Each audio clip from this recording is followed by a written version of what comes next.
I used to drive double-decker buses in London. Great. So did that come from, when you're a kid and you sit upstairs in the front seat because you really want to be able to see what the driver can see? Did you start that way and then think, I'm going to make it a reality? Oh, wouldn't it be lovely if that was what it was just a dream. No, it was like I was just desperate to make money. Oh, OK, fair enough. I was living in London and I hadn't a job, and everybody said, you like driving, why don't you learn to be a bus driver? So it seemed like a good idea. Driving the buses was actually fun, it was just the fucking passengers. What was the worst experience with a passenger you ever had? The worst? Yeah.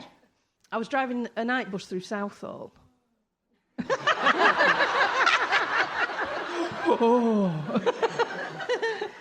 At like 1 o'clock in the morning, and this guy got on and he was like stoned off his head, drunk, and he sort of wobbled on. It took him about 10 minutes to wobble on. And I thought, I'm not even going to ask him to pay because he obviously wasn't, in the same zone as everybody else. So I thought, I can either ask him to get off or I can just wait for him to sit down. So I thought, wait for him to sit down. You're supposed to, before you take off with your bus, you're supposed to wait for everybody to be seated because it's dangerous if you don't. So I'm waiting for him to sit down, and he decided he's going upstairs. So I have to wait another half hour for him to wobble upstairs. And after about 10 minutes, I thought, fuck it, I'm just going to take off anyway. Take off. I called it that because I really wanted to be an airline pilot. Anyway, so I thought, right, I'm going. And I went, and he fell down the stairs backwards.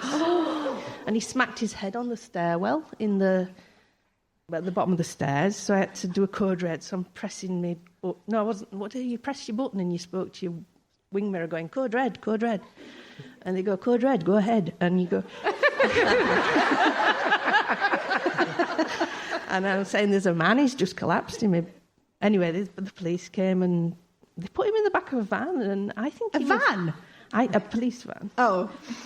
And I think a local delivery van. A Tesco van. And he wasn't conscious, and I don't know what they did with him, but it was all very... Also, I like that you said he'd collapsed when he hadn't. No, it was he'd my had an fault. accident that you'd caused. Well, yes. Well, maybe he'll listen to this podcast and recognise his story.